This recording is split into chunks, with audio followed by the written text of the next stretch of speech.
everyone who's watching our discussion online, and it is extreme pleasure for me to welcome you all on this very important opportunity, and would like to start with the official presentation of the analytical paper on the reform of the labor code. And today we have with us in this discussion the key participants of this process.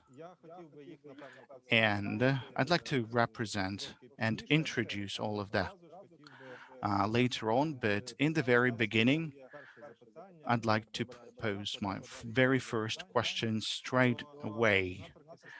And this question would be to the UN resident coordinator, Ms. Osnat Lubrani.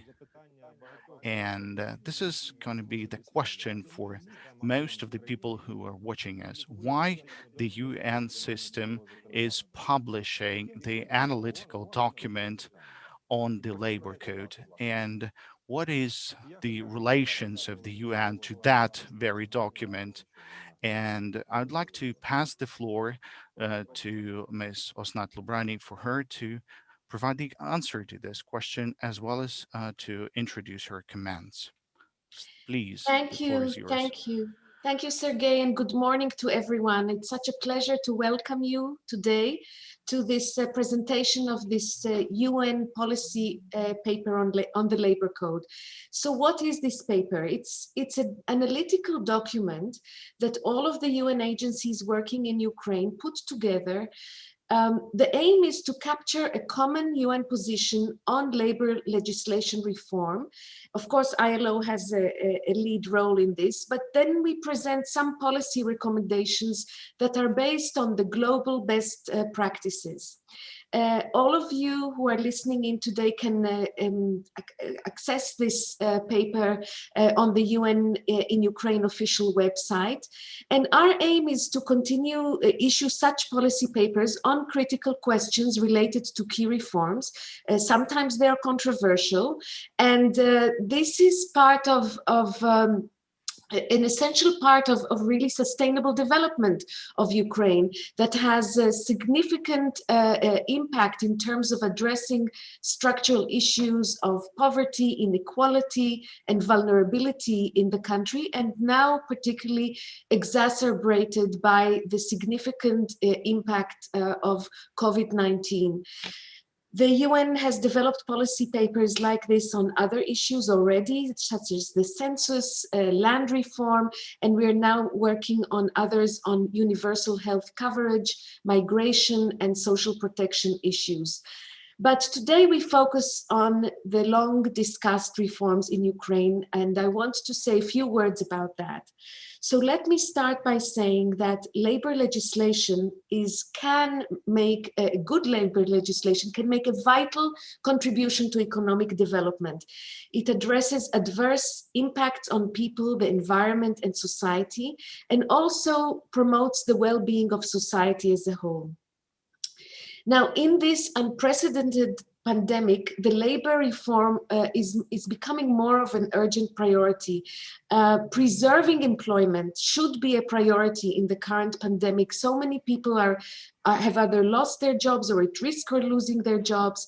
And this also means, for example, changing the code so that you can legally authorize and introduce flexible teleworking arrangements, encouraging part-time employment, focus on digitalization of public service to ensure their continuity and implementation of the policy response in a remote way, ensuring remote solutions for public administration, employment services, pension fund, education system, etc.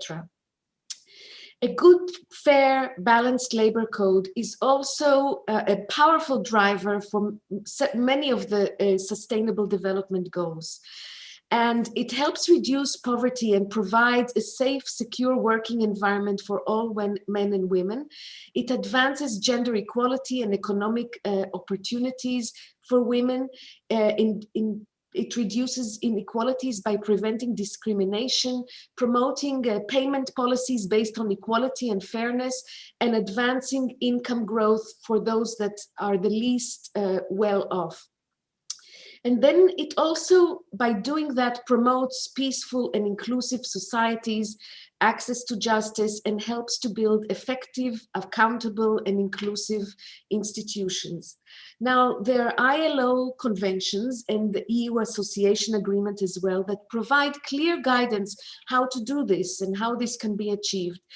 Ukraine has already ratified 71 ILO conventions. 63 of these are binding, and the ILO has provided 53 recommendations to the 2015 draft labor code. All of these still remain relevant to the ongoing reform effort and gives you a sense of what the journey ahead is to modify the law. When I say that the labor reform must be inclusive, I mean that it needs to be based on the principles of social dialogue and tripartism, meaning that employers, workers, and government need to contribute and be consulted. Only that way can there be broad societal support. And of course, it underlines that the fundamental rights of workers are at the heart of reform. I want to stress again that the principles of equal treatment need to be enshrined together with the protection of the rights of the most vulnerable and ending all forms of discrimination. I mentioned before gender equality, but I want to specify that this includes, for example, equal share of domestic responsibilities, also the concept of work of equal value and protection of women against violence and harassment. It must emphasize employer obligations to provide detailed contracts to prevent and protect against occupational risks and to protect employee rights to privacy.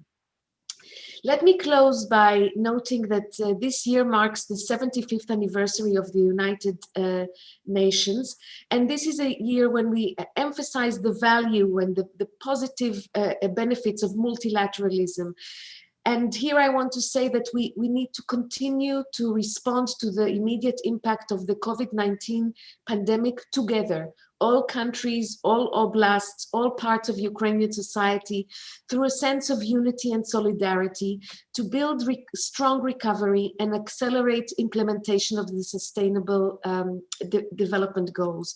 And I'm so pleased that today we have here the representatives of the government of Ukraine, state bodies, international organizations, academia, representatives of trade unions and employers, and of course my colleagues from the UN, ILO in particular, to discuss the very important steps that need to be implemented moving ahead.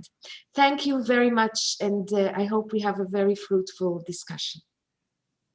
Дуже дякую вам, пані Оснат, за такий чудовий вступ і огляд. Well, thank you for this introductory word on the policy paper of Labor Code that has truly become one of many important political papers on the labor code reform in Ukraine. And dear colleagues, I'd like to start the discussion on the reforms of labor in Ukraine. And today in our panel discussion, we have just the public officials and individuals who can really influence the reform in that area.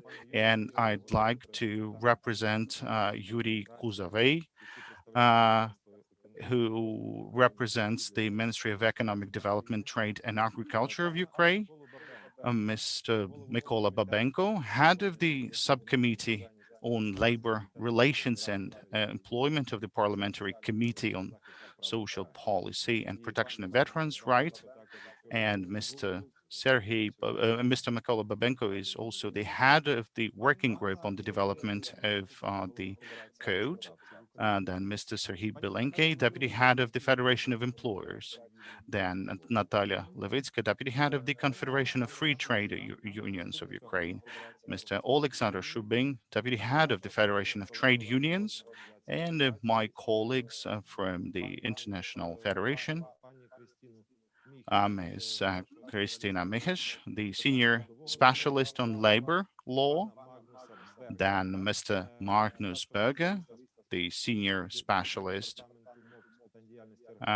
for Bureaus for Workers' Activities, and it is my also great pleasure to represent Jana Simulina, who is the Senior Research Specialist of the Institute of State Law, named after Mr. Koretsky. And while opening the discussion, I'd like to recall the words of Ms. Osnat, who was talking about the rights, the labor rights, as well as the international and European labor standards. And my first question would be to my colleagues, Christina and Magnus Berg, what are the key principles that are protected by those standards, and why are they so important for the current reform of the labor code? Please, the floor is yours.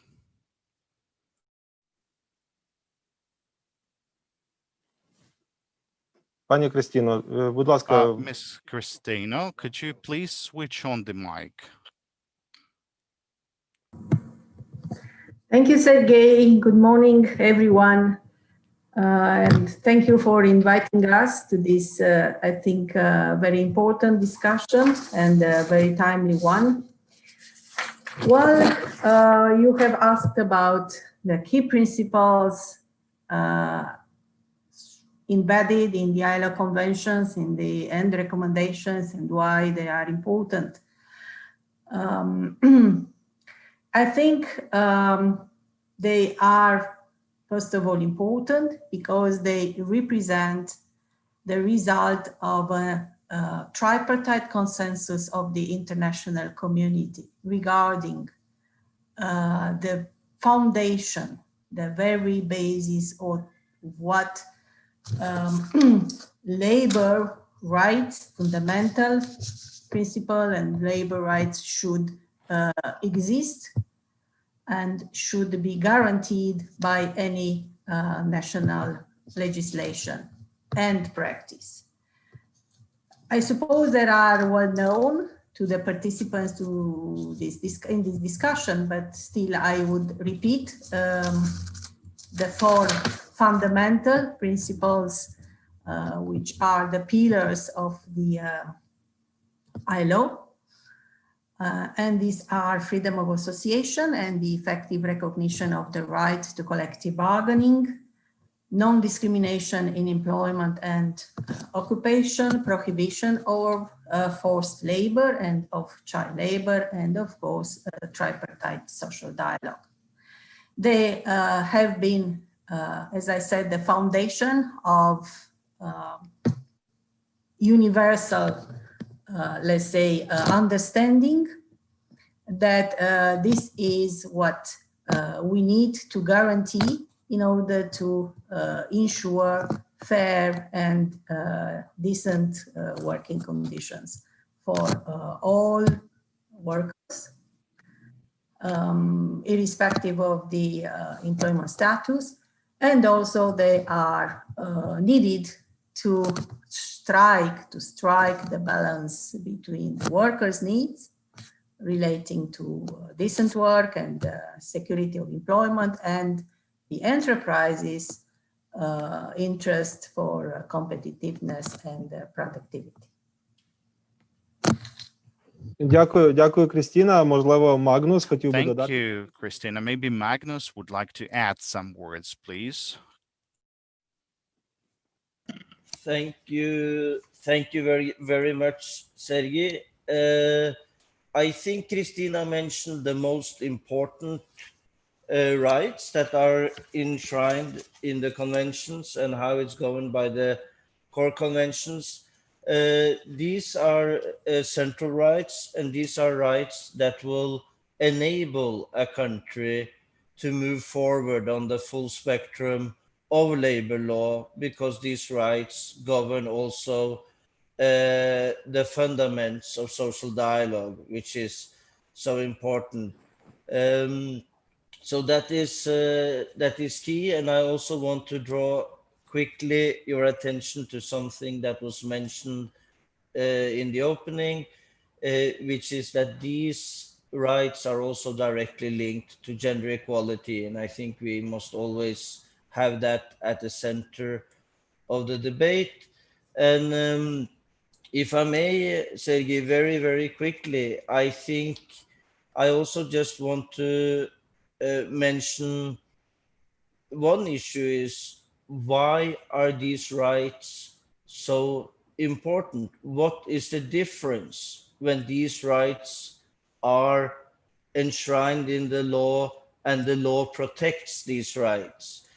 And to make it very short, I wanted to share with you one challenge that we see in Ukraine, which is very strong, and that challenge is outward migration. We have some projects dealing with that, and we see a lot of Ukrainian workers moving to countries like Poland and Lithuania. And when we go to Poland and Lithuania, we see a lot of workers who move onward to Scandinavia. And what we see in all these situations in Europe is that people move from places where their rights are not properly protected, or they feel that the working conditions are not good enough, and they move towards places with better working conditions. And that happens to be the places with stronger social dialogue and stronger labor laws. You cannot tackle this question without having in place full access to the labor laws that makes it possible to protect labor rights and create good working conditions and decent jobs. So I think this is very much at the heart of the challenges that Ukraine is facing right now. And I would just like to add here, since we are in the beginning, that having looked at the paper we are discussing, I think it's a very, very strong and very meaningful contribution to the debate that has been going on for some while in Ukraine. And hopefully this is a step where we can move towards a good labor law reform, where we end up with the kinds of laws that will create better job opportunities inside Ukraine. I will stop there, Sergey. Дякую, Магнус. І дуже правильно ви сказали, що ці дискусії тривають уже певний час. І можна сказати, що вони вже тривають друге десятиліття в Україні. І в мене питання до пані Яни, як представниці науки. Чи потрібен Україні новий трудовий кодекс? На наступного року ми будемо відзначати вже, напевно, 50-річчя. Does Ukraine need the new labor code? This is a question of Yana. We'll be marking the half the century of the old labor code that operated in the independence time, and if this new labor code is indeed needed in terms of academia, in your viewpoint as an academic, why do we need one? Дуже дякую, пане Сергію, за запрошення. Mr. Serhiy, thank you so much for the invitation to join the discussion. Indeed, it's a milestone. Indeed, to answer your question, I'd like to mention a few key points why Ukraine needs a new labor code. We all are fully aware that the labor code enacted in 1971 in a very different social context, even considering the numerous amendments and additions that were enacted to the code. Hence, in its core, in its spirit, does not reflect the modern market relations that have evolved in Ukraine. It's obsolete, and consequently, the labor legislation is ineffective today. If we consider the number of labor disputes heard in the Ukrainian courts today, they take up the third position in terms after contractual disputes and damage disputes. And that is a good illustration of the condition that the laws, in particular the labor laws, are complex, containing a lot of sub-regulations, some of them effective still from the times of the Soviet Union, and therefore we need to make a comprehensive review of the legislative basis regulating key social relations in the country. So, as a representative of the academic community, I'd like to speak out on behalf of my colleagues.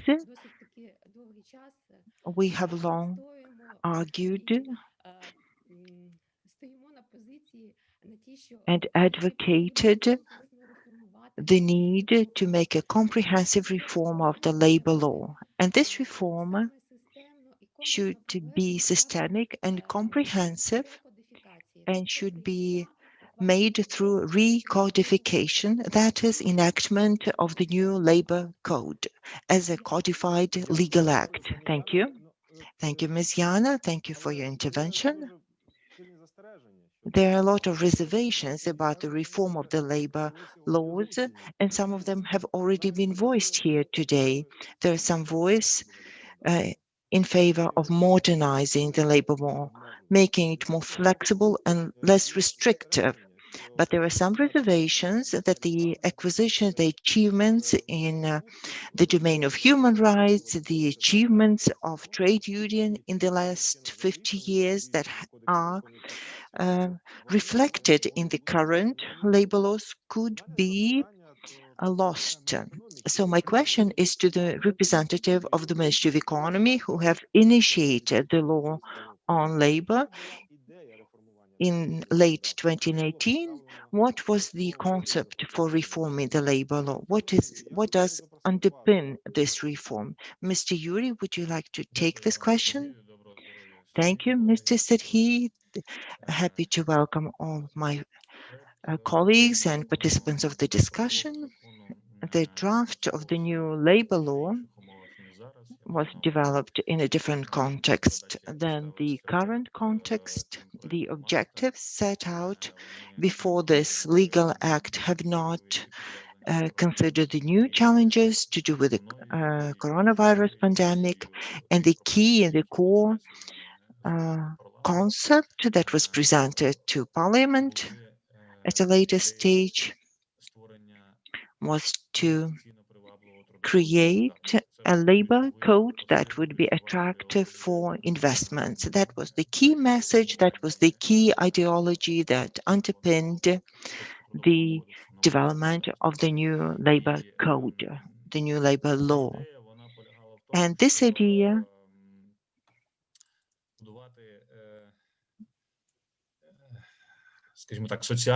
was that to develop the social component of labor relations, to regulate protections and support through labor laws would only be possible if the economic basis, if the economic underpinning of the relations is robust enough.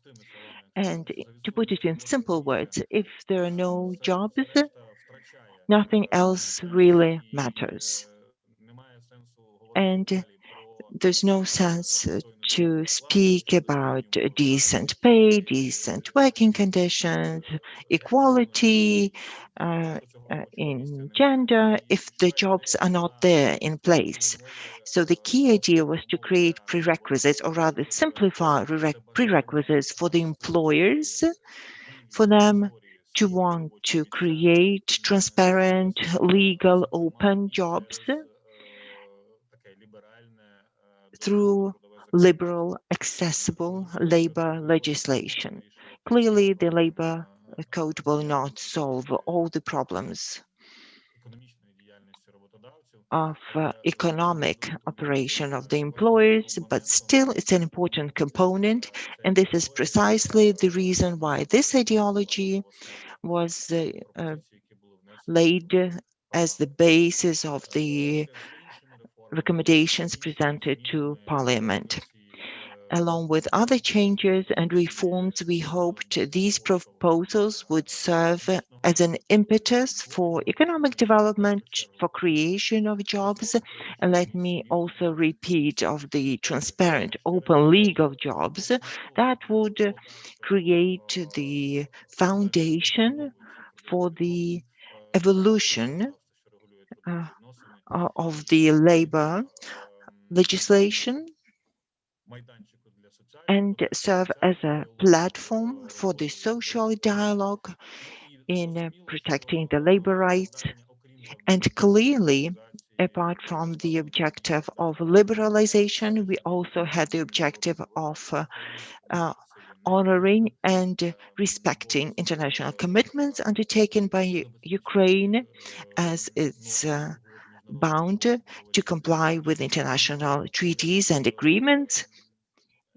So, alongside the modernization of the legal provision, a lot of focus was given to respecting the international commitments and obligations of Ukraine. So this document, the draft 2708, was bound to integrate new approaches to labor relations and preserving the safeguards enshrined in international treaties. Mr. Yuri, thank you so much. So the economic imperatives underpinned the reform, but also with respect for the international commitments of Ukraine. That's an important message. I have a question for Mr. Mykola Babenko,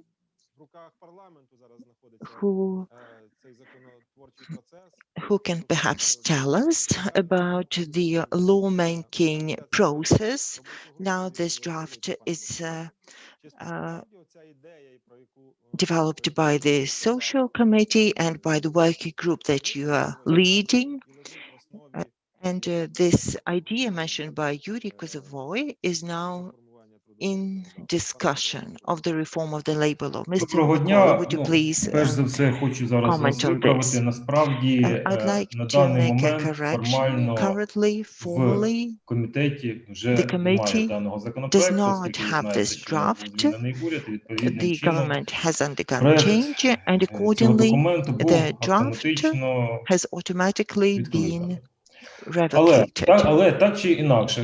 Still, one way or another, we are debating a potential document that could be placed for consideration.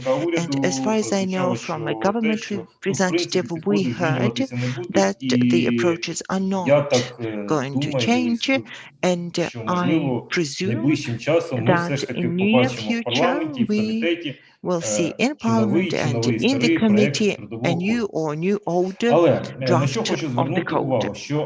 I'd like to mention that despite the fact that we have set up a working group and have worked with the document,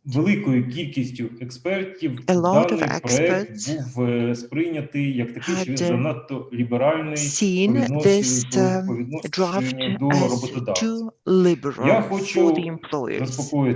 I'd like to assure all the participants of the discussion. I see a considerable number of participants have and remain members of the working group that have dealt with the labor law. So I would like to assure everyone that we have seen that in the process of our operation of developing any document, starting with the labor code that isn't heard, down to the recent labor law developments, we have fully preserved a balance of interests of the trade unions. representing так і the роботодавців. Так employees' само rights as well as ми the завжди в employers' своїй interests. діяльності Always керуємося in our operations, конвенціями, we are до яких governed by приєдналася the Україна, conventions і that саме Ukraine has вони acceded, завжди and є they have для нас тим always been маяком, на який ми the орієнтуємося. lighthouse, Тобто, не the дивлячись ні guiding на light. що, можуть бути, я хочу всіх Despite завірити, можуть бути any будь-які проекти, changes, any будь-які draft бажання, але might так чи інакше, surface, в нашому any комітеті і agendas під моїм might головуванням happen, but in у my нас завжди committee, under зберігається my leadership, we баланс will always інтересів honor завжди. the balance of І interest я думаю, що це зможуть unchangeably. підтвердити і представники, і I роботодавців, believe і the профспілок, employers and що the trade будь-який unions законопроект у нас could say завжди so that приймається на every підставі law is консенсусу, always developed погодження, based on і consensus, based ніяким on силовим методом ми не приймаємо ті чи інші документи. agreement, and we are І never forcing through документи any Міжнародної documents. організації And the праці documents of the завжди є international для labor нас organizations основою. have always served Тому, as що a pillar стосується for what проекту we do. Трудового кодексу, So, ми знову as for the labor чекаємо від code уряду, draft, we можливо, are waiting for вони the government подадуть yet нам again to проект. initiate Дякую за увагу. a draft for us to develop.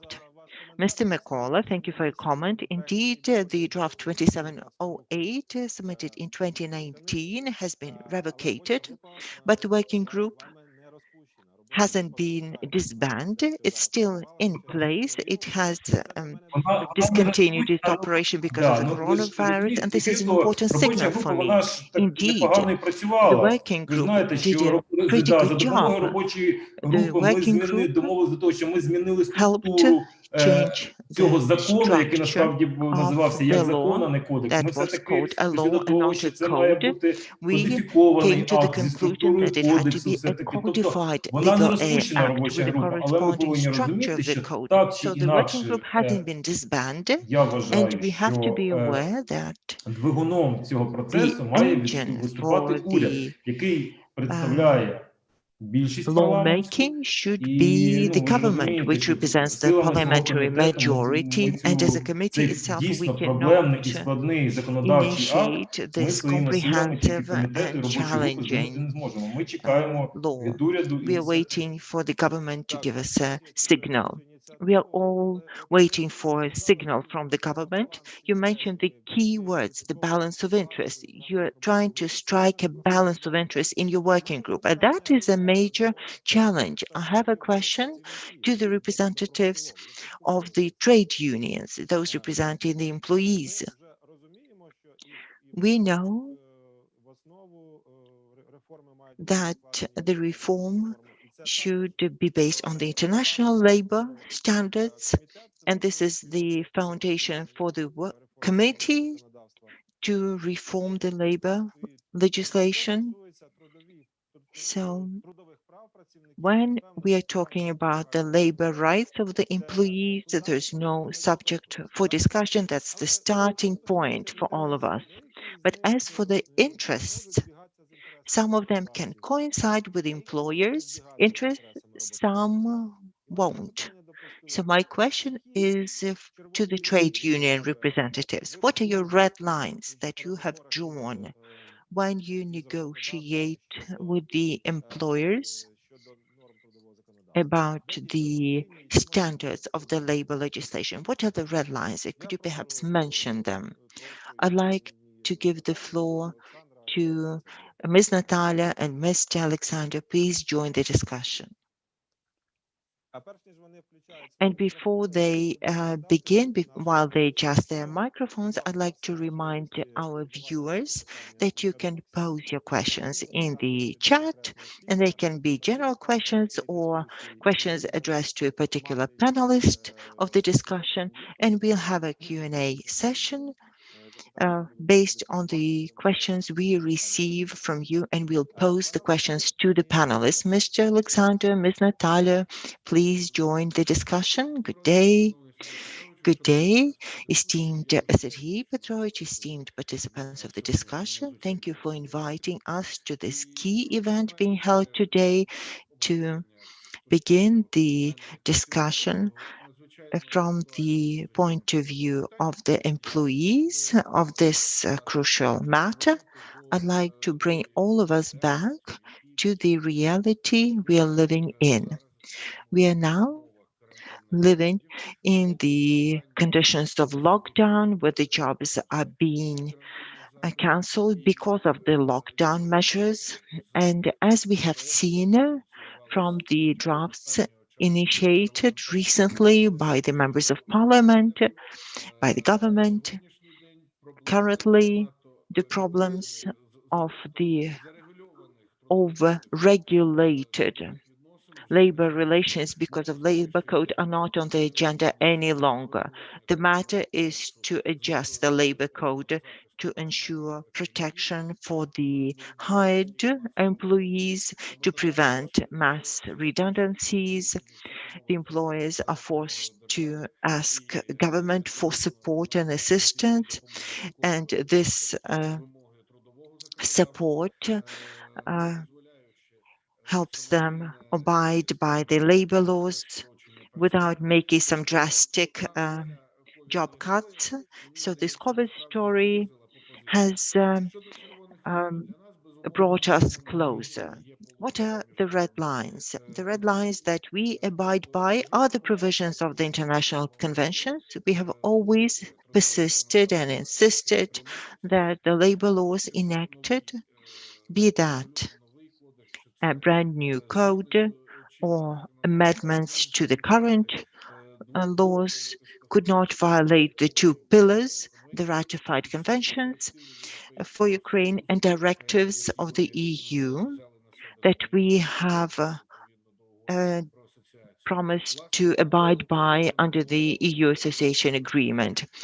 This was the position of the Ukrainian trade unions and of our international colleagues. The World Trade Union Movement is taking the situation in Ukraine under control. We had the mission of international trade unions led by the General Secretary of the European Confederation of Trade Unions, which suggested the Parliament its comprehensive support, and the Ukrainian and the European Trade Union and World Trade Unions, when they analyzed the provisions proposed, premise from the provisions of the international conventions. And the key objective for us to preserve the right to association, preserve the right to collective bargaining, and the monitor for the process.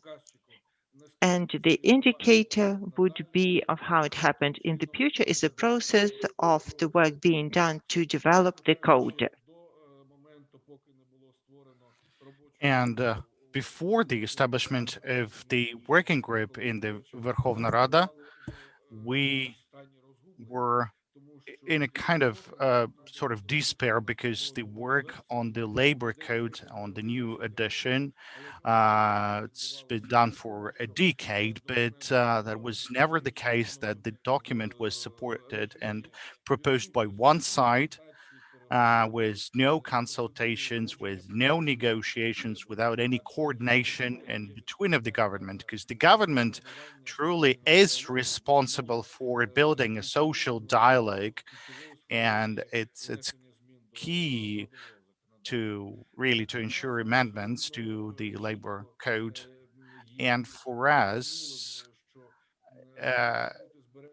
it is absolutely clear that there has to be an hierarchy of sources for the labor code, particularly the Constitution of Ukraine as the supreme law, then some of the laws that were passed in accordance to the international agreements and conventions undertaken by Ukraine, and no law should be in violation to the commitments undertaken by Ukraine. And we've heard that some of the experts, when they were discussing the previous process, they told that not all the international norms we are really in need, but they have to understand that those international norms, they represent the experience of many generations, and we should still take that into consideration. And that is an integral mechanism. And we should abide to all the norms and to the structure which exists as it is in Ukraine. And for us, it is absolutely important to abide the employees' rights while representing them, because we should understand that the employee and the employer are not in the balance by their nature, because they have different capabilities in terms of representing their interests.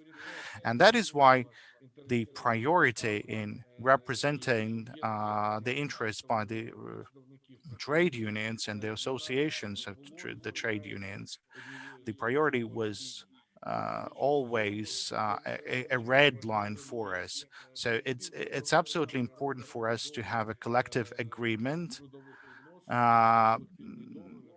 used for building a contract or work contract. And this is really the fundamental issue for us, and one of the key sources for the labor law and labor code.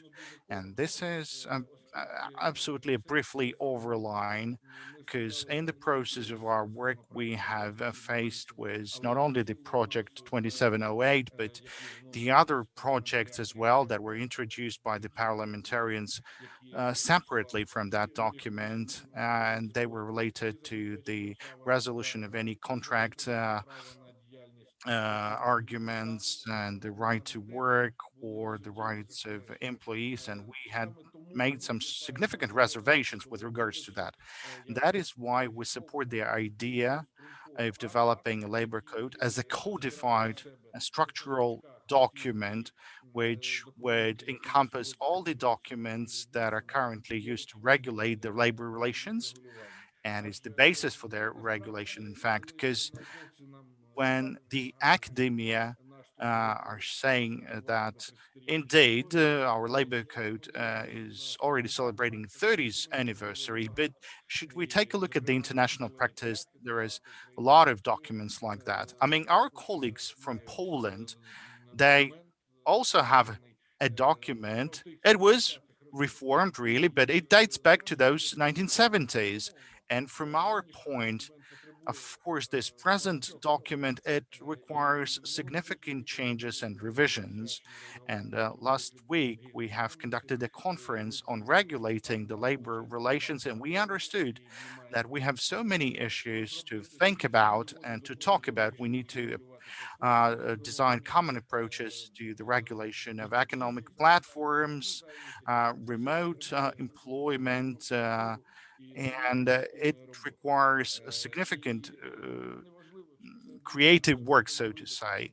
And it doesn't matter whether it's going to be a new document or comprehensive changes to the old document.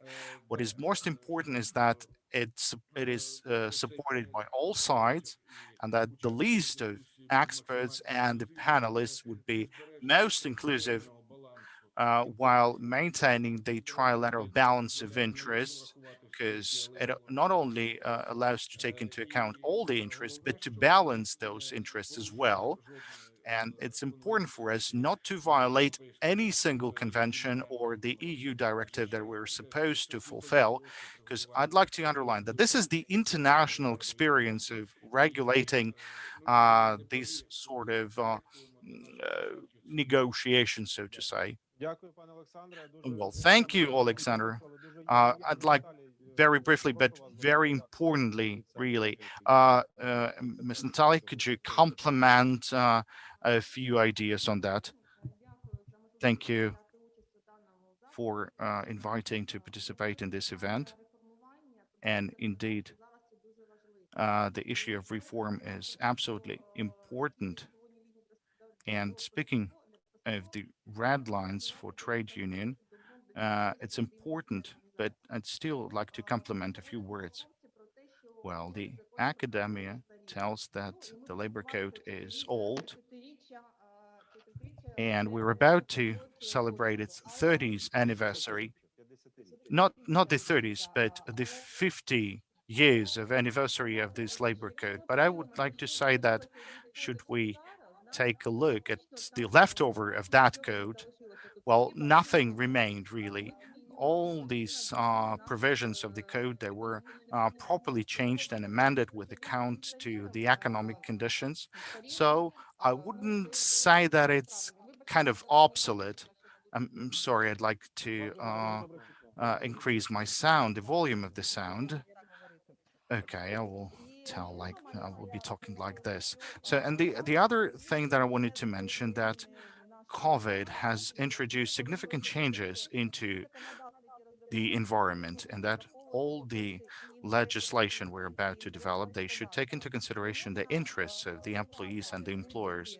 And we cannot reform any legislation on the account of reducing the rights of the employees or the employers. And we should not economize or reduce the rights while introducing certain laws and regulations. So for us, it is very important that no reform is ever implemented on the account of rights of certain parties. I mean, whenever we implementing certain reforms, the employees are always to suffer.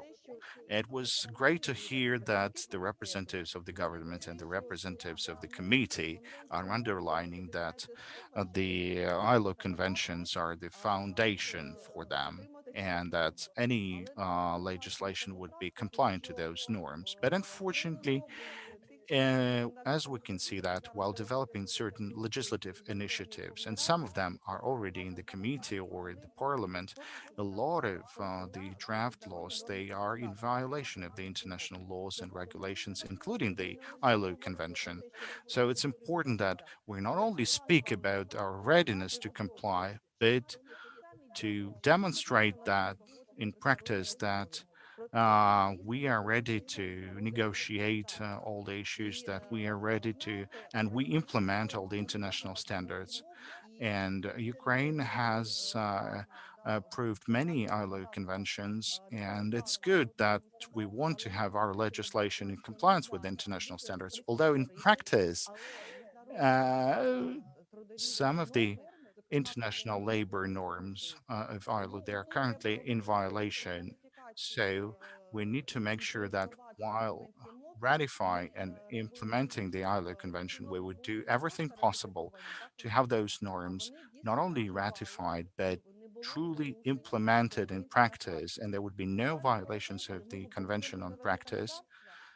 Should we discuss very briefly the legislation? I'd like to remind you the 95th Convention, the Convention on the Protection of the Salary, on the wage, and the employees should have the right to a salary and to a timely salary. But unfortunately, Ukraine, uh, well, even in the 21st century, Ukraine is constantly violating the norms of this convention. We have constant problems with the untimely payment of salary. So hopefully the government will do everything possible to implement the 95th convention so that Ukraine would be able to finally cope with that convention. Some of the red lines that were already mentioned by my colleague, it's absolutely important to have the adherence to the rights of employees, the employees' rights to association, to organization, to collective negotiations, because this is also important aspect for the employees to have the right to decent working conditions, because unfortunately we have our working conditions that are becoming graver and graver. And this liberalization of employment is good, and it's supposed to promote the investments, but I'm not sure that if we'll have a simplified registration, then we would all have all the problems solved. And it's important that we're not only talking about our readiness to implement those ILO standards, but we should implement them. So the social dialogue should be at the forefront so that all the social partners would participate in the discussion of amendments to the international law.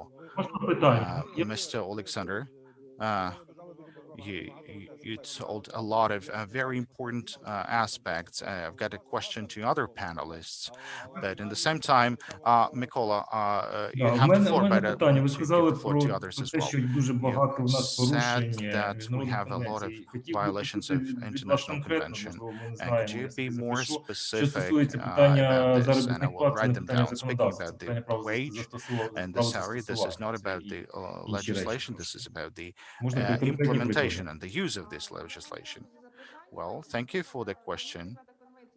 The 95th Convention is also a problem for Ukraine because Ukraine will be reporting about the implementation of the 95th Convention this year, but I can tell you that, and I can email you all the reports and the violations of this convention that were registered in our trade union, the 88th, the 98th Convention, some of the provisions of the convention, particularly we have protests in the Kryvyi Rih, and some of the employees are striking because of the violations of the Я convention, перепрошую, violation of ну, the у вас же rights зараз іде of дискусія employees. стосовно We have a законодавчого discussion right забезпечення, now about наскільки the я розумію, legislative і support, законодавчого really, регулювання трудових and the відносин. А legislative це ми трошки в regulation іншу of сторону the вже входимо. labor Питання правозастосування в Україні – це не relations. тільки питання So трудових the відносин, issue це і of питання і implementation of the кримінальних law, проваджень, it's also і about цивільних criminal відносин, господарських investigations, відносин, about абсолютно civil всієї системи. Ми relations, знаємо, що ми about не маємо economic дієвої relations. правоохоронної системи, So правозастосовчої it's системи і also the question, судової why системи. are Тому we not це having питання the proper іншої enforcement дискусії. system Дякую. and law enforcement agencies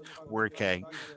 Yes, indeed, Mr. Mikola. This is a very important issue, particularly with regards to the employment of the legislation system. And we've already discussed then in a kind of a trilateral manner that we should make sure the laws are properly implemented.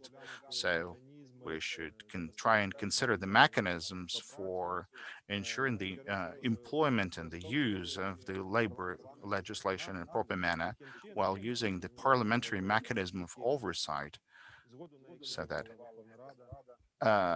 to ensure the proper monitoring over those instructions that were given by the Verkhovna Rada or the parliament. And while we were discussing the amendment of one of the convention regarding the prohibition of the work of women in different mines or something like that, particularly the implementation of conventions on the rights of work in mines. And at that time, there was an issue about the effective use of the convention. And that was really a very effective discussion how we can monitor the employment of international commitments taken by Ukraine. And now I'd like to return to my previous question posed to the representatives of the trade unions. I'd like to ask them, I would like to return to this issue of balance that was raised by Mr. Mikola, that both sides should participate in the negotiation process to search that golden middle that would be appropriate for representatives of employers and employees, since they're representing different groups of interests.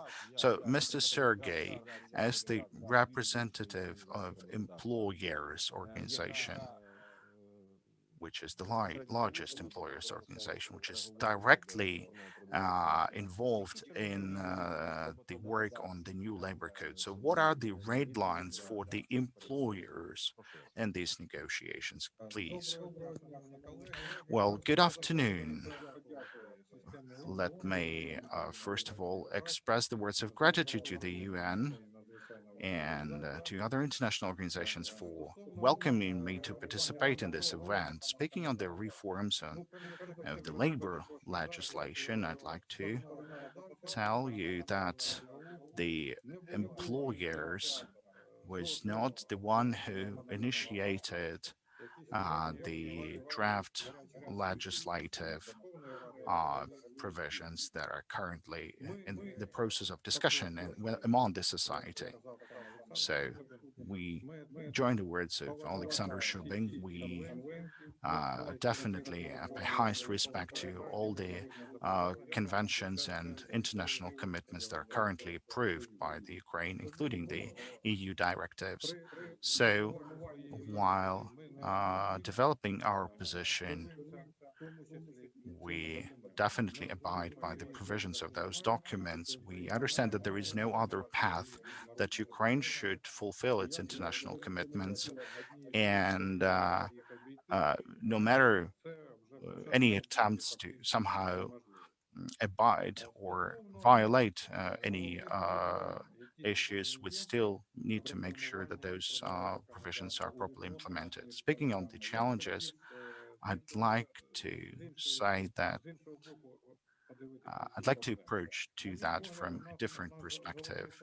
One of the major challenges for us is that the economic policy of the country and the social policy of our country, they move in parallel, and they have certain points of contact, but only when Verkhovna Rada is considering certain draft law, which has an impact on the expenditures of the state budget. And only then the Ministry of Finance is saying that we don't have money, and please take into consideration our position. So in the rest of the cases, it's done in a kind of strange way.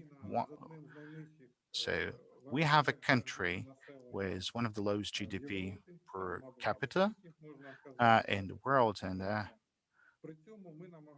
while in the same time we're trying to uh, introduce and implement the social standards that exist in the developed countries. Let me once again reiterate the fact that the difference in the GDP per capita is significant between Ukraine and the other countries. And also, I'd like to say that uh, uh, as it was already mentioned, that a lot of employees from Ukraine or the Baltic countries, they're trying to go to other countries, like Ukrainians moving to Poland, and the employees from Lithuania, they would be moving to Scandinavian countries simply because they're not interested or they're not happy with the conditions of labor. Well, it's hard for me to talk about Poland and better say about Ukraine. It's not only about the working conditions or the salary, uh, because I'm also a chairman of the uh, Association of Metallurgic Enterprises, and we really had problems with employees. We were really trying to search for more employees. Currently, we don't have any problem like that. And speaking on the level of salary, we have raised it. Making it economically inexpedient to look for a job in a neighboring country. But there are a number of other factors. The healthcare system, law enforcement, judicial, educational systems that in our country still leave space for improvement, and these components are often decisive for people looking out for opportunities, including work opportunities in a different country. Що у нас там недостатньо соціально відповідальний роботодавці. Стосовно, все ж таки повертаючись до вашого запитання, балансу інтересів. Дійсно, ми дуже... So to go back to the question of the balance of interest, we have great stakes in assuring the balance of interest, but mostly it's about the employee's interest, and employer is considered to be in a stronger bargaining position on labor relations. But still, let's be objective. Apart from the labor migration of the employees, we have common incidents when Ukrainian businesses have migrated and have relocated their production sites elsewhere because of the legislative regulations making it economically inexpedient for them to operate in Ukraine. And if we distort the balance towards the employer, we'll have a very social country, most protected employees, but we won't have any jobs for them to man. So this is a very important question. I know how difficult it is for Mykola Babenko, who is on this panel, as he leads a number of working groups in the Ukrainian parliament on the most controversial draft laws.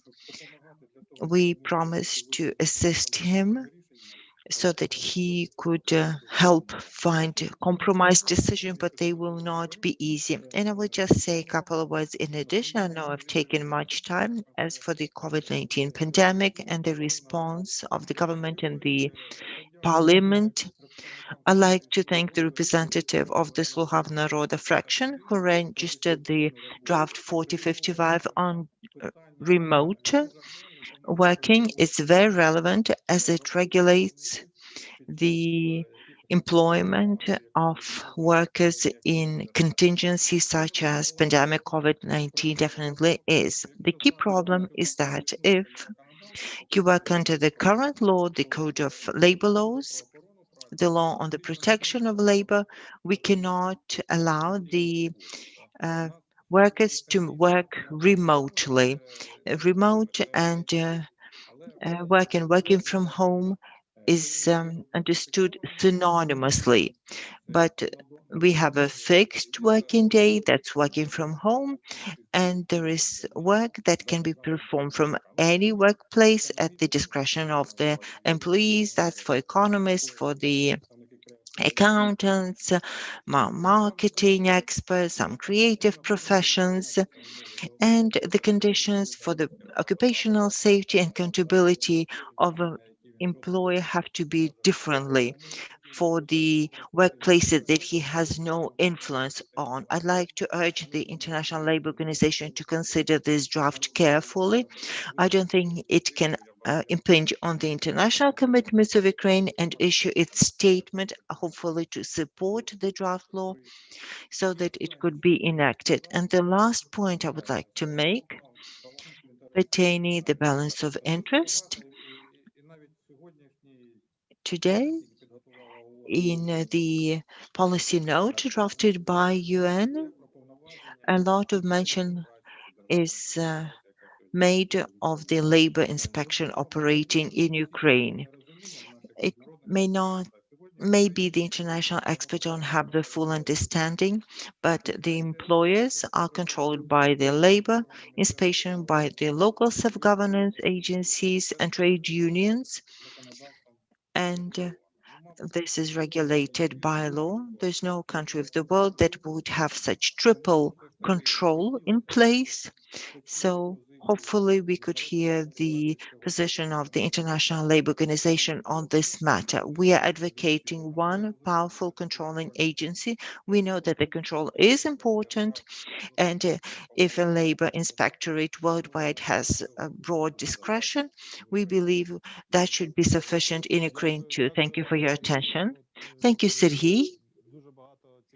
You've raised a lot of interesting points. Frankly, I prepared a question about COVID-19, and your answer and the answer of Alexander Shubin has already mentioned that the legislation has to reflect the current status in labor relations that is dictated by the pandemic and the forced lockdown and forced remote work.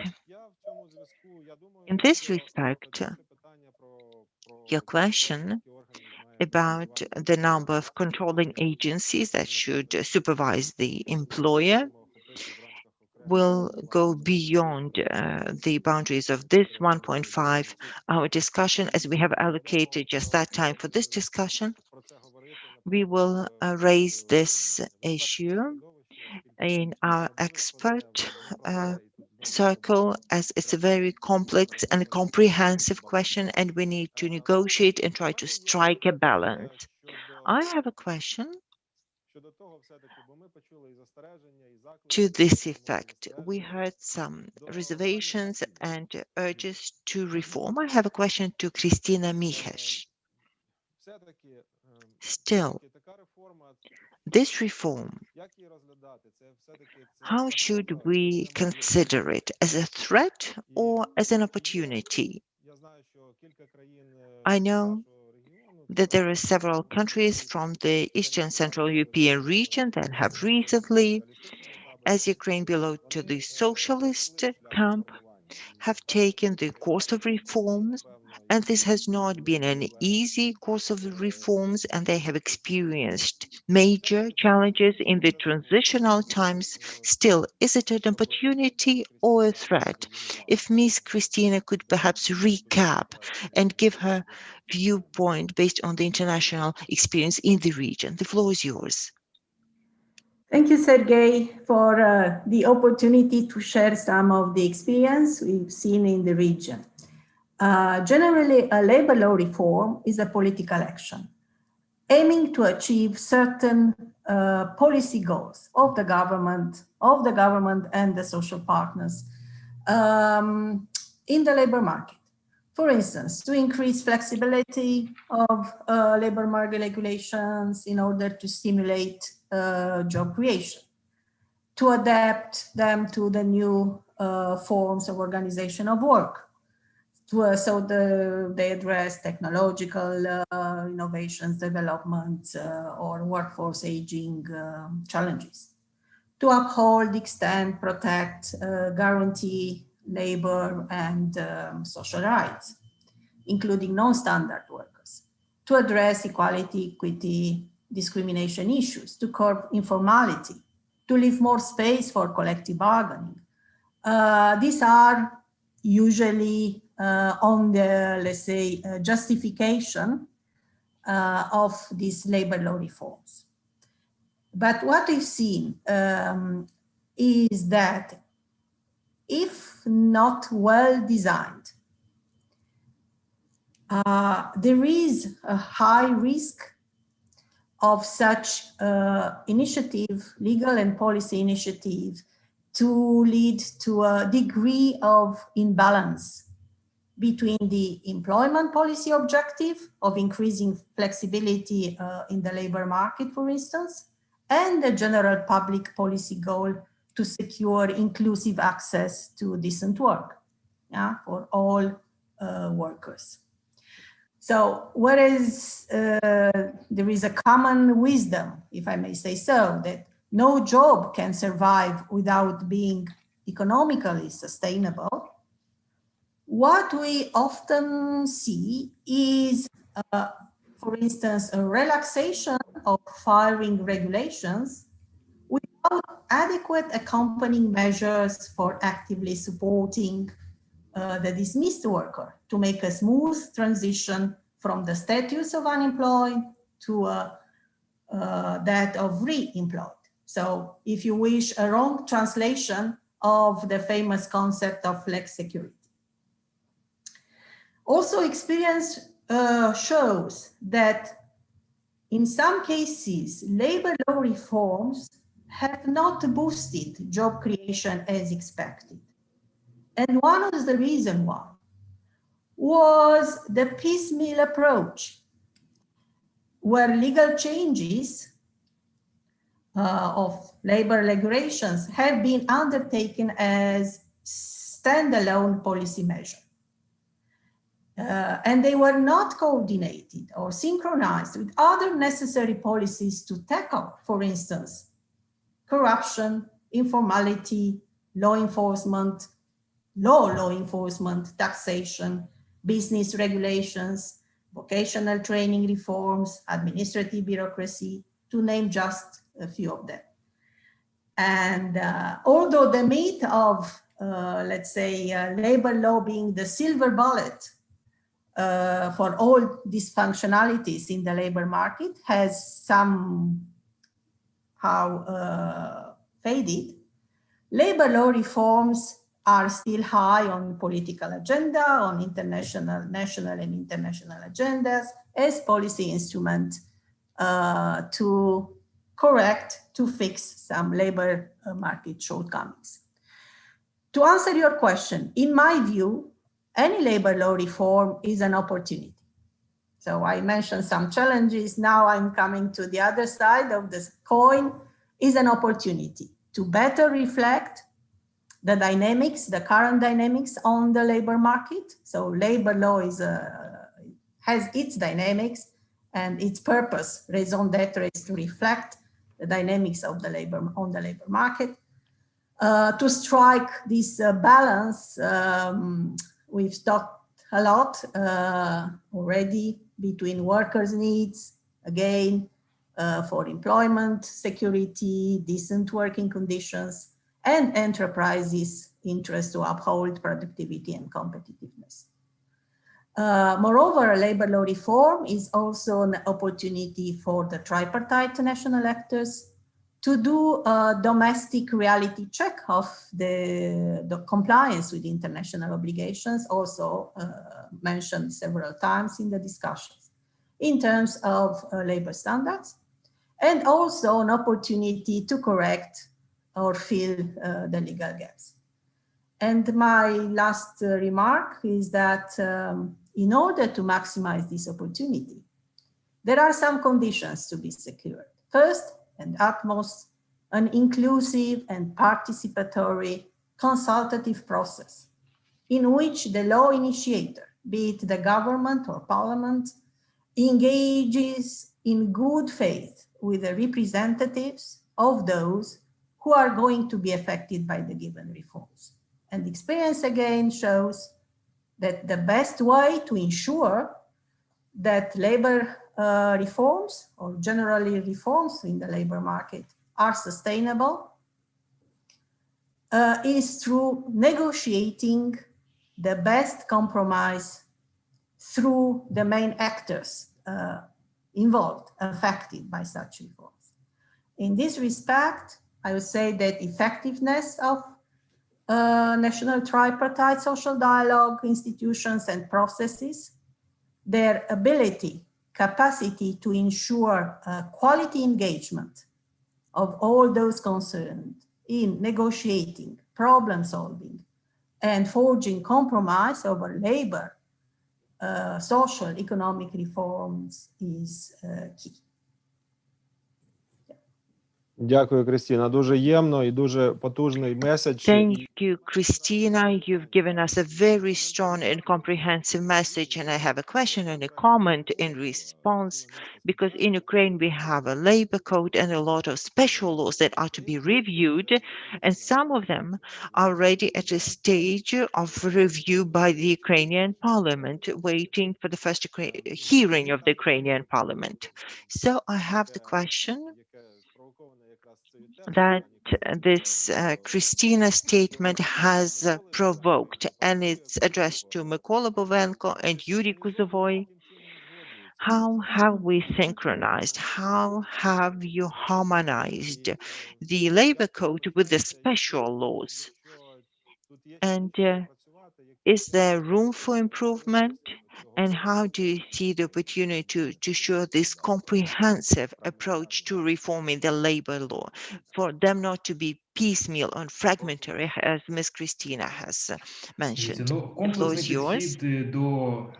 A comprehensive approach to the reform of the labor law is the need to codify it. To start the codification, we need the coalesced political will in place. Currently, the government represents the coalesced political will as a representative of the parliamentary majority, so it should come out with the initiative to continue with the codification. But within the parliament, as a democratic instrument, we have a vast array of opinion, and these opinion could be somewhat right, sometimes can be unorthodox, and we have to operate in this vast field of opinions. But we have represented the employees, the trade unions, and they know that if the labor laws is on the agenda, then all the opinions, no matter how right or unorthodox they are, they would still be very thoroughly studied, and we will try to strike a balance and reach a compromise. And we have done so in the past, and I am certain that we will not vote in any draft as law that wouldn't incorporate the commitments Ukraine has undertaken in its international treaties and will not assure the balance of interests of the trade unions and employers. We are taking great effort to assure this. I'm not even going to mention the drafts, which are very complex as they bring out heated controversies, but still we have managed to find some common ground for each of these drafts. Thank you. Thank you, Mykola. Mr. Yuri, there have been references to the government, so the floor is yours. Thank you for allowing me to speak on behalf of the government. The government indeed is accountable for the reform and for bringing drafts to Parliament. As for parliamentary opinions, I'm in no position to comment on that. But as for the operation of the Ministry of Economy in this respect, I'd like to say that concurrently with the development of the amendments to the Code of Labor Laws, we've started changing another important component of the labor law, the law of the protection of labor that is covering the labor safety and occupational safety and security questions and the way the employees perceive the regulations imposed by the state. And today at 2 o'clock, we'll be leaving for a session of the working group that is tripartite, bringing in academia, parliamentary committee, in order to have a working discussion and finalize the drafted back 6 months ago draft law on occupational safety and security that we perceive should replace the law on the protection of labor, which is also out of date and not modern. And this draft law provides for the implementation of the Directive 391, 75th Directive of the Convention, and a number of other international treaties and instruments that do with the labor safety and security conditions. That's about being comprehensive and assuring tripartite and multi-party involvement in drafting the labor laws. Another law to do with collective bargaining and collective agreements is also in the making by my colleagues at the ministry from a different directorate. And this is another component of the reform, and it's also ongoing. The process calls for social dialogue, bring in social dialogue, and it's for a long time been in the making. So what we've been saying about the comprehensive reform of the labor law, this is the route taken by the Ministry of Economy, and we are calling for the change of many dimensions of labor relations, starting with labor contracts, down to safety and security at the workplace, down to regulation of the labor relations. And all this process should be accompanied with the dialogues, with the debates. One more aspect, 20 years, when for 20 years we have two kind of small animals that are moving towards one another, it's always good, but we need to think of a common approach. And the proposal that was introduced to the government, it involved the proposals of those two small animals that met each other on the bridge. That was the proposal for a dialogue, for debates in the frames of a parliamentary committee, because at the stage of this dialogue of coordinating the proposals to be introduced to the parliament, and these 20 years we are already trying to come up with something that is properly coordinated. And I do hope that the dialogue that was started in the parliamentary committee will continue. No fact the coronavirus that impacts our work, we can still continue to work remotely. And this work would be finalized with the final draft of the labor code, and we will receive this labor. Thank you, Yuri. I have to say that I was out of the loop because of technical issues, but I've heard most of your answer, and I wanted to share your optimism and your expectations that this time we will make sure that we'll finalize the development of those laws until they're finally approved. And I've prepared really a lot of questions for colleagues, but I can see that the time is moving forward, and we still need to attract certain attention to the questions from the participants and from the audience, which is watching us in the online. And unfortunately, no, I have all those questions in my chat box. So a colleague, as far as I understood, this is one of our colleagues from Geneva, and she's asking the following question. A lot of attempts were made to review the labor code in Ukraine over the past decade. And why do you think, and this is a question to everyone, I guess, why do you think that this reform will work right now? What could be the sort of preconditions? What has changed to finally promote this reform of the labor code until its final approval? And I don't know whom to readdress this question, but I'd like to pass the floor to any volunteer who would like to take the floor and try to answer this question.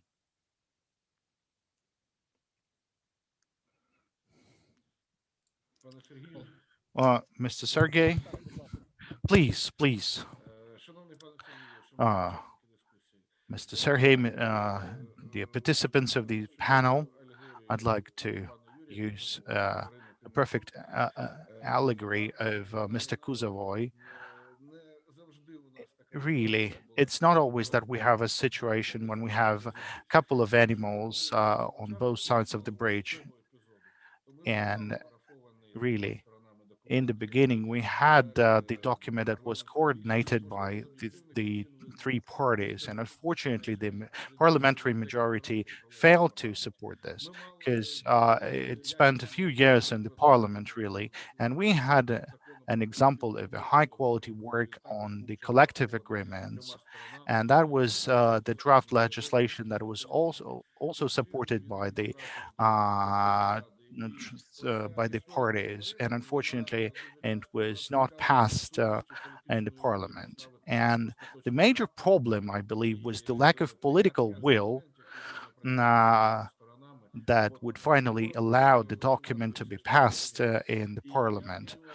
And I do hope that the current situation, the COVID and the new challenges which the employers are currently facing, as well as the nation that is currently facing. And this is, I believe, the motivation, the final argument in support of resolving any sort of problems or challenges and finalize our work on this document, because this is really a very important stage. And many experts currently say that this is one of the intermediate steps in the development of this human civilization. So maybe this would bring an impetus for us so that we would take this opportunity, in particularly those opportunities that were mentioned by Ms. Christina. Thank you. Any other comments on this issue? I'll be very brief. Why do we have a chance today? Because we have a parliamentary monomajority, and any decisions could be passed right now that were unaffordable to the previous parliament. So currently, we can finalize the work on the project that would be supported by 3 parties, and there are technical capabilities within the Verkhovna Rada to support it. And this is something that will continue for a certain period of time.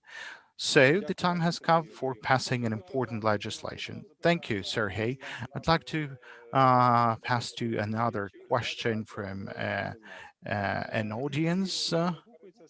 And this is something that relates to the words of Mr. Babenko and Christina Mikic and some of the other colleagues representing the trade unions. The colleague is saying that the use of legislation, the employment of legislation is a key to a successful democracy, but whether the reforms of the judicial system, are we planning to introduce any changes to the judicial reforms, and how they're planned to be implemented so that we would be able to ensure a proper implementation of the reformed labor code?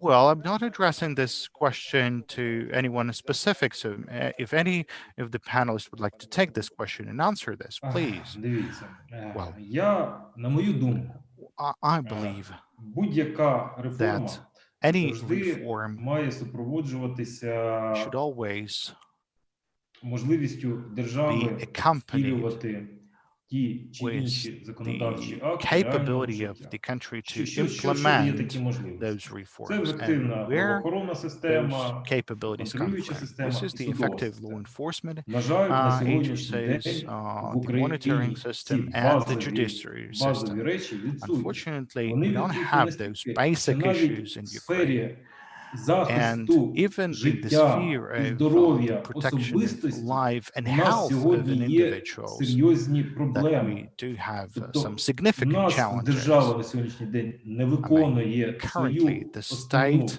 is функцію not на fulfilling its базовому major рівні. role at a І до fundamental тих level, пір, поки and ми не вирішимо питання until базового we will рівня, not be able захист to resolve the fundamental життя і level of здоров'я protection особистості, потім for захист the власності life і and таке health of an інше, всі individuals, then інші protection of реформи будуть property.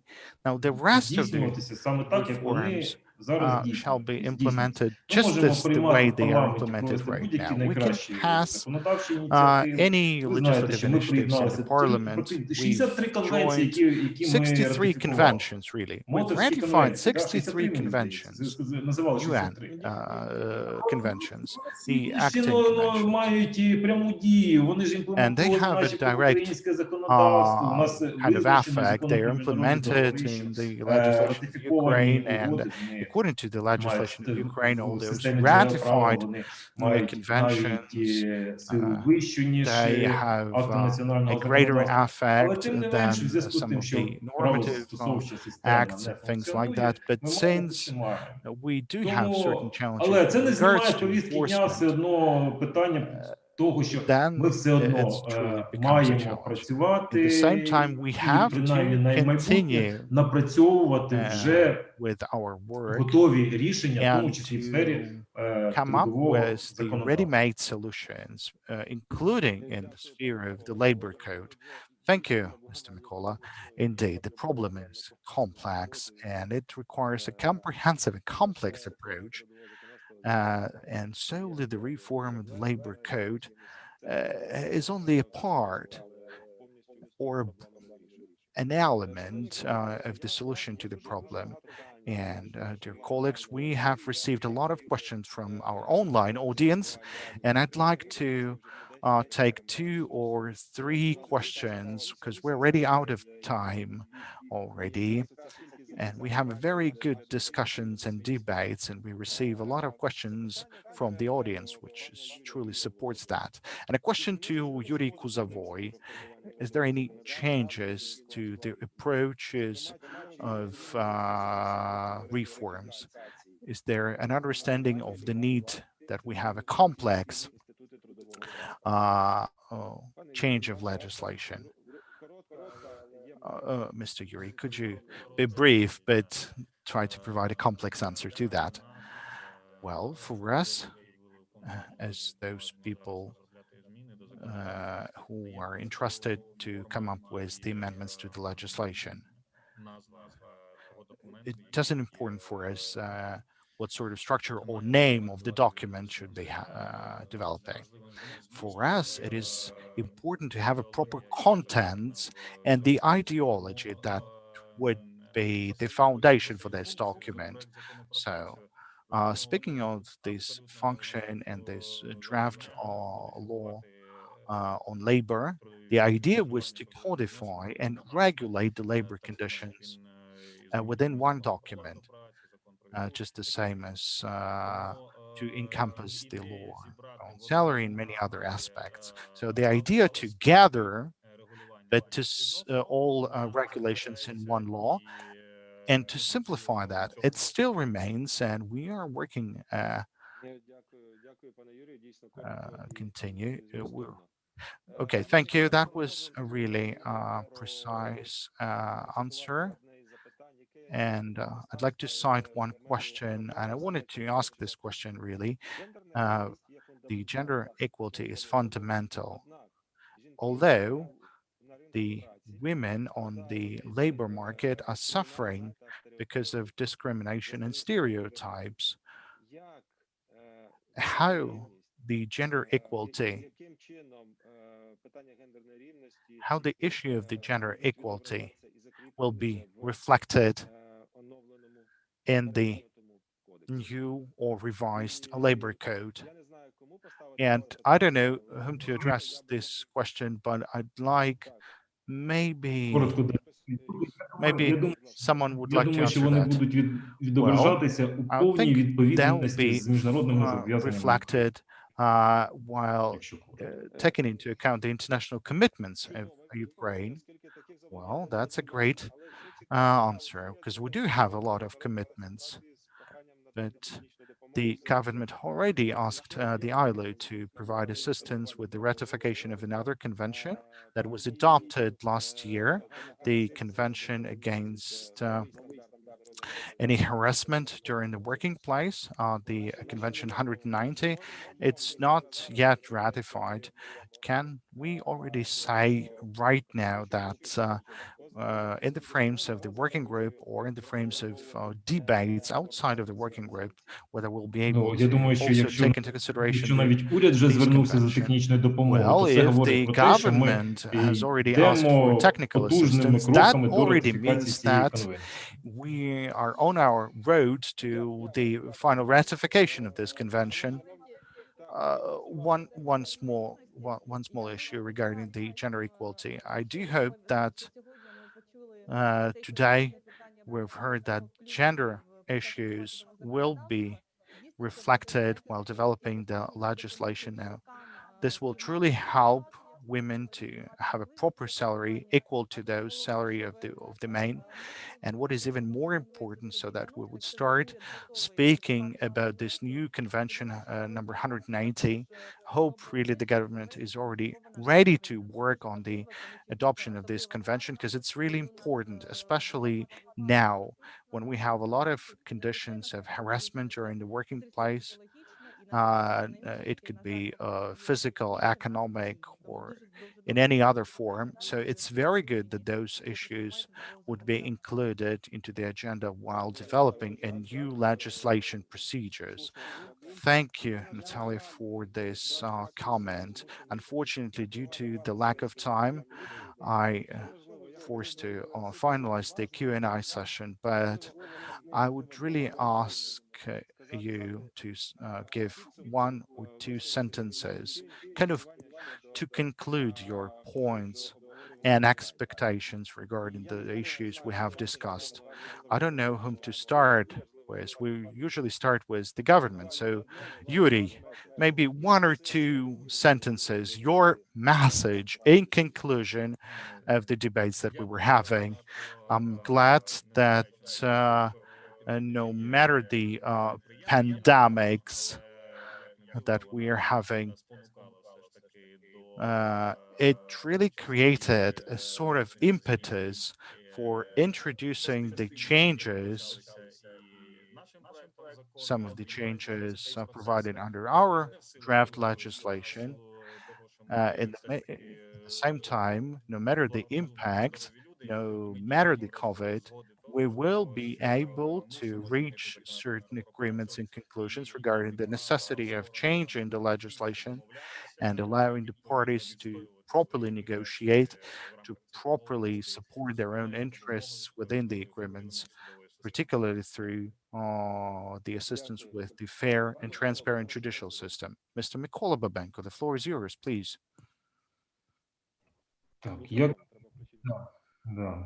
Please switch on the Значить, як mic. ми всі Well, розуміємо, as we all трудове understand, законодавство в нас the labor є одним із, якщо code не and the labor найконфліктнішим взагалі, legislation тому що is тут the є one that пряме causes a lot протистояння of інтересів contradictions because we have a двох direct різних сторін confrontation of the роботодавця interests і of працівника. employees and Але я хочу employers. всіх ще раз So запевнити в I'd тому, like to reassure що everyone принаймні до that тих пір, поки я очолюю at least профільний so far as I підкомітет, will який be опікується питанням chairing трудового the законодавства, всі наші specialized рішення committee будуть on the прийматися legislation in this field. виключно All the на decisions we are консенсуальній going to take основі між will be made роботодавцями і on the профспілками. basis of consensus Держава у amidst вигляді the уряду, у вигляді employers and the парламенту, employees. дійсно, вони So the government повинні represented by бути the parliament or by ініціаторами the Verkhovna відповідних Rada змін, shall be the але ті чи initiative, інші shall зміни, вони завжди provide the мають initiative бути to those changes. результатом But all the консенсусу. changes we're Всеосяжного. about to make, Дякую за they увагу. should be based on the consensus only. Thank you.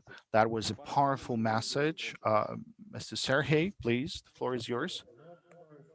Well, I think that this turbo mode that we've used in the beginning of resolving this problem and the challenge,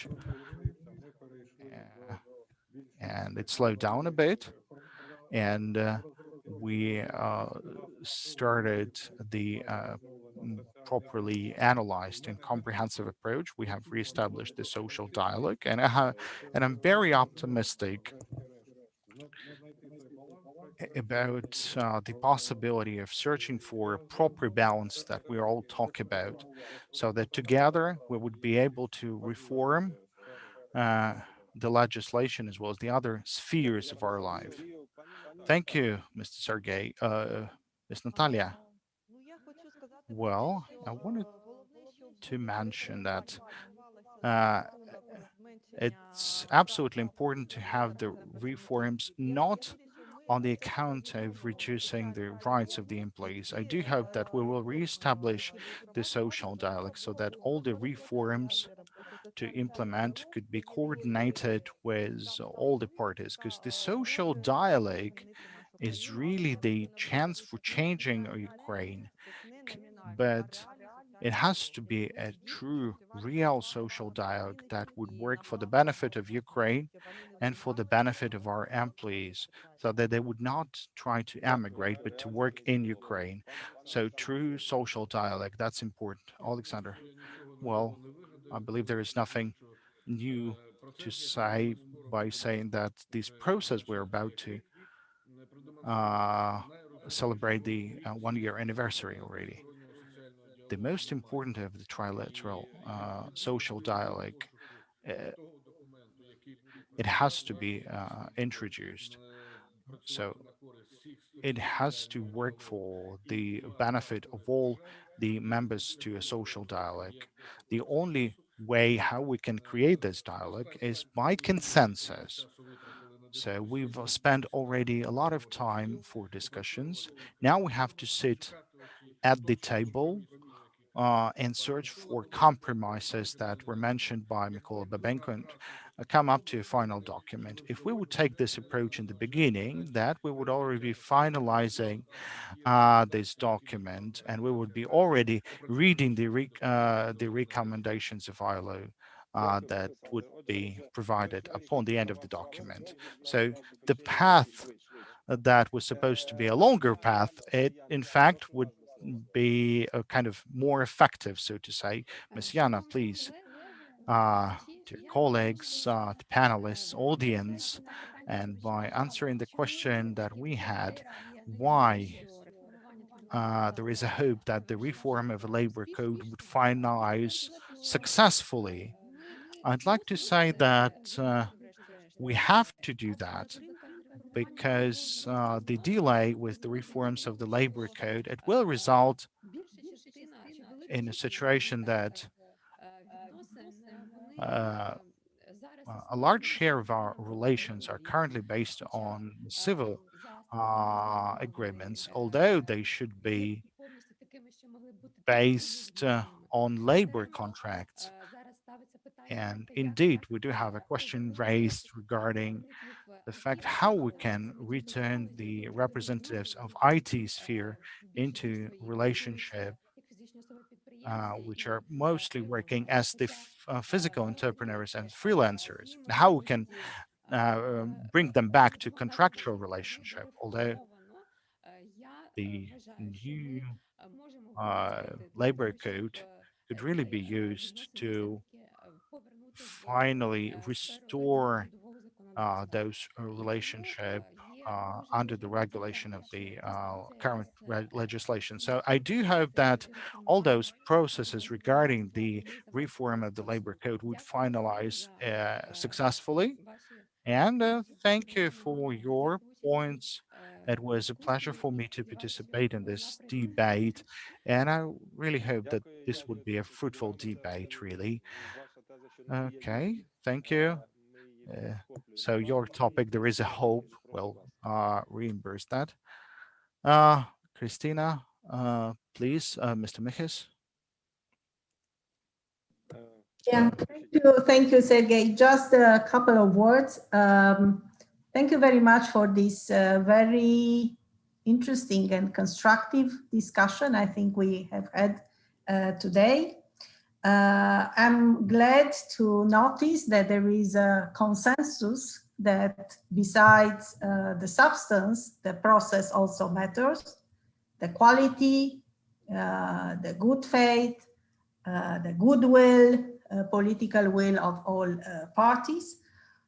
From our side, I would like to highlight, to underline again that we stand ready to support this process, with the ILO, I mean, and we can do that as we've done in other countries in the region by informing and facilitating a tripartite policy dialogue over constructive compromise, by assisting the parties to identify tailored solutions to existing conformity gaps with the ILO standards and the European Union acquis.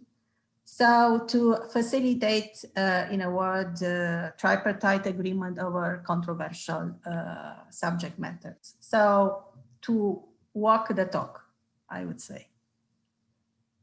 Thank you. Дякую, Кристина. Це дуже важливий і потужний меседж. Thank you, Ms. Christina. This is an important message. And since we do have this pandemic, since we do have this online initiative, we could really use the new capabilities and the IT technologies that can be employed for properly using your assistance. Magnus, please. Thank you very much, Sergey. I will just be very quick at the end here. I really enjoyed this conversation that we were having. I think it's good that we are discussing labor laws, and I mean, we don't fall into the trap of discussing more or less regulations. We are discussing how the regulations can be best possible for Ukraine. That is better regulations, not more or less. And we are discussing how to put this national law and the Ukrainian regulations in line with international obligations through the ratified conventions. And the perhaps most important part of this process is inside our meeting, and that is tripartism. That is to have the strong voice of workers, the strong voice of the employers. And when you are able to bring these groups together and fight for a joint law and listen and have a bona fide dialogue and the negotiations, that's when you get the best response. And I think the paper we are discussing today is a very good step in the right direction. It's a very good guidance. And I would like to thank everyone for their inputs today, because for me, this was very useful. I will stop there, Sergey, because I know we don't have much time, but thank you very much. Дякую, Магнус. Дякую всім панелістам. Well, thank you, Magnus. Thank you to all the panelists. It was extremely interesting discussion. Although today we have published this policy paper on labor code, and I have a question to Ms. Osnat, since one of the members of our audience, he mentioned that in the chat. He said that we still have 20 years to prepare for the reforms of the labor code. Now we have published this policy paper. So what are the next steps of the UN system in Ukraine, if any? And could you also mention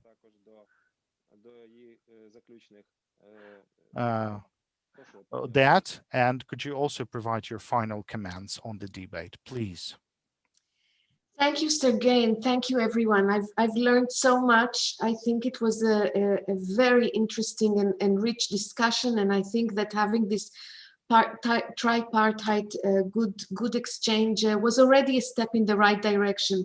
I believe it was your government representative that said something very encouraging, that, let's let COVID, this crisis can also be an opportunity to give a push, and I'm very pleased that this paper, I believe, was useful to sort of promote, ignite a revitalized discussion. Now, for us, I think what I want to ensure is that this paper, we don't put it on the shelf and let it gather dust. On our part, we plan to present this policy paper also to counterparts, and use it as a bit of a benchmark, as a baseline, that we can come in 3 months, in 6 months, not in 20 years. That will, I'm much more optimistic, but we will use it to observe what progress has been made and to continue to use it as a push. We will have more discussions with the government, and then also, as was mentioned by the colleagues from ILO, I think the UN's role is really to provide that expertise, to give that custom-tailored, but also share those experiences that are relevant to Ukraine, and to help to shepherd that process along from a very impartial expert, as an expert organization. And I want to mention we have more of these that will come on other topics, and I hope that the other comments that we weren't able to respond to, that we can further post them, and that they can be taken into consideration in the further work that lies ahead. So again, thank you so much for participating in this very interesting debate. Thank you. Дякую, пані Оснат. Дякую всім. Well, thank you, Ms. Osnat. Thank you for all the panelists who participated in these discussions, and for all those who joined us online.